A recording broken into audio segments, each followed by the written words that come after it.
Class 9 का chapter 4 है, जिसका नाम है गुरुत्वाकर्षण। ठीक है, गुरुत्वाकर्षण से जाने की इसका जो खोज करता है, ठीक है, खोज करता सबसे पहले आते हैं गैलीलियो साहब। इस चैप्टर में कौन है? गैलीलियो साहब।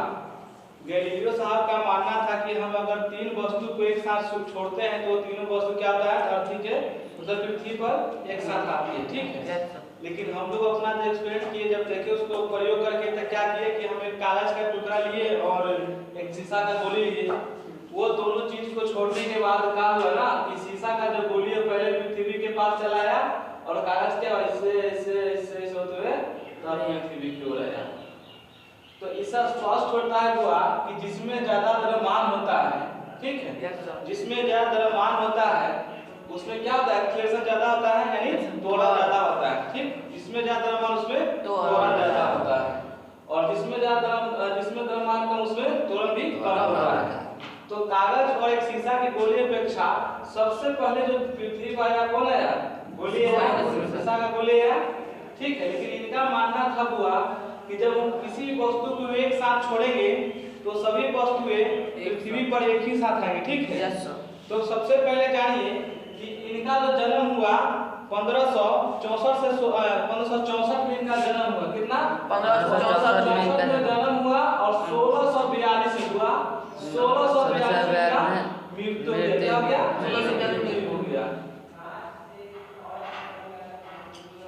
अब क्या किया गैलीलियो साहब, मतलब पढ़ने क्या दिखा कि तीन को गोली ले ली। ठीक है, और तीनों गोली को क्या किए ना, एक चल के कहा छत मान लो। ठीक है, क्या हम लोग तो नहीं, छत मान लो, एक छत पर चले गए। कहाँ चले गए? छत।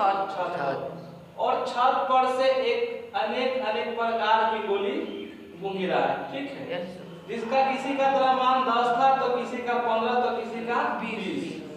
अब बताइए बुआ कि हम तो यहाँ पढ़े थे कि जिसमें ज्यादा द्रव्यमान होगा वो ज्यादा स्पीड चलेगा, ज्यादा स्पीड में चलेगा। लेकिन यहाँ देख रहे हैं कि जिसमें मतलब कि द्रव्यमान इसमें ज्यादा है, तो सबसे पहले तो इसको गिना चाहिए ना।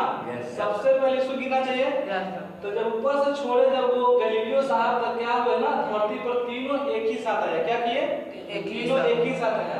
तो इससे यह पता चलता है कि द्रव्यमान को त्वरण से कोई मतलब नहीं है। द्रव्यमान से त्वरण के कोई मतलब नहीं है।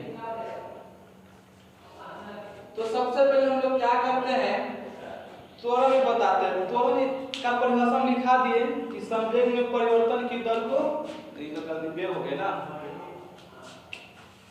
त्वरण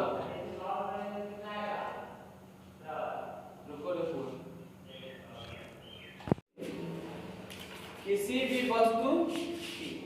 वस्तु के वेग में परिवर्तन ना, वेग में परिवर्तन की दर को त्वरण कहते हैं। यही है ना? किसी वस्तु के वेग में परिवर्तन की दर को त्वरण कहते हैं। देखिए बुआ, जब वो तीनों गोली, ठीक है, तीनों गोली जब पृथ्वी पर आई, तो इसका जो त्वरण था क्या था? त्वरण क्या हो गया? जीरो हो गया। क्या हो गया? जीरो हो गया। अभी तुरंत पता है कि बुआ द्रव्यमान से जब तीनों को हम नीचे छोड़े हैं तो द्रव्यमान से जो त्वरण होता है स्वतंत्र होता है। क्या होता है? स्वतंत्र होता है, यानी त्वरण का इसमें कोई रोल नहीं है। ठीक है, और इसका जो तीनों क्या पृथ्वी पर आ तो क्या हुआ? जीरो। जो गोली का जो गति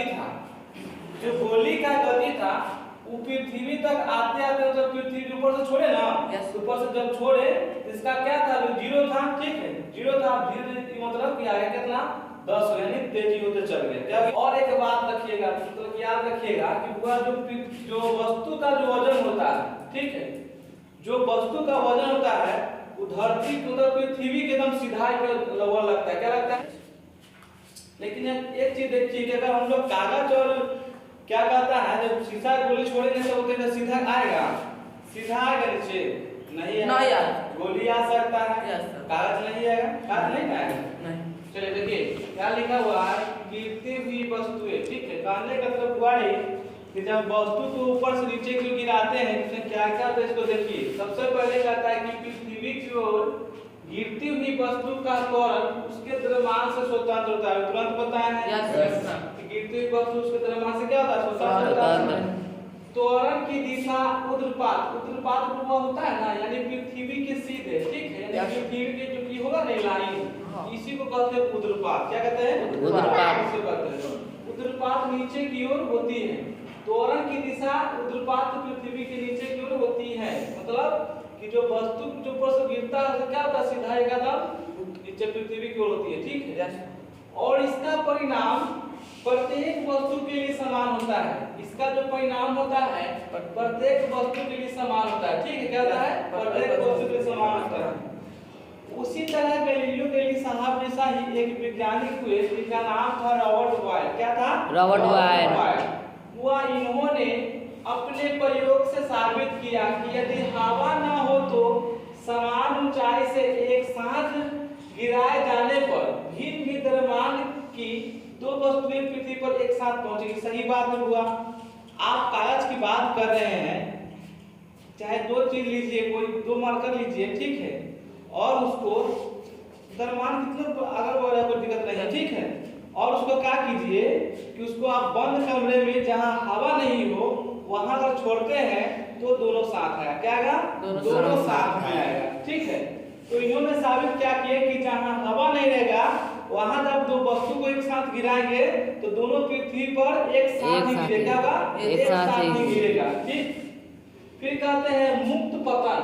क्या, मुक्त पतन। किसी माध्यम के प्रतिरोध की अनुपस्थिति में वस्तु को गिरने की गति को मुक्त पतन कहते हैं। किसी माध्यम के प्रतिरोध की अनुपस्थिति में, प्रतिरोध की अनुपस्थिति क्या होता है, हवा प्रतिरोध करते हैं ना, तो क्या करते हैं, इसको हवा कह सकते हैं। तो एक मान लीजिए पेपरे गिरा रहे हैं, उसका प्रतिरोध कौन कर रहा है, हवा कर रहा है।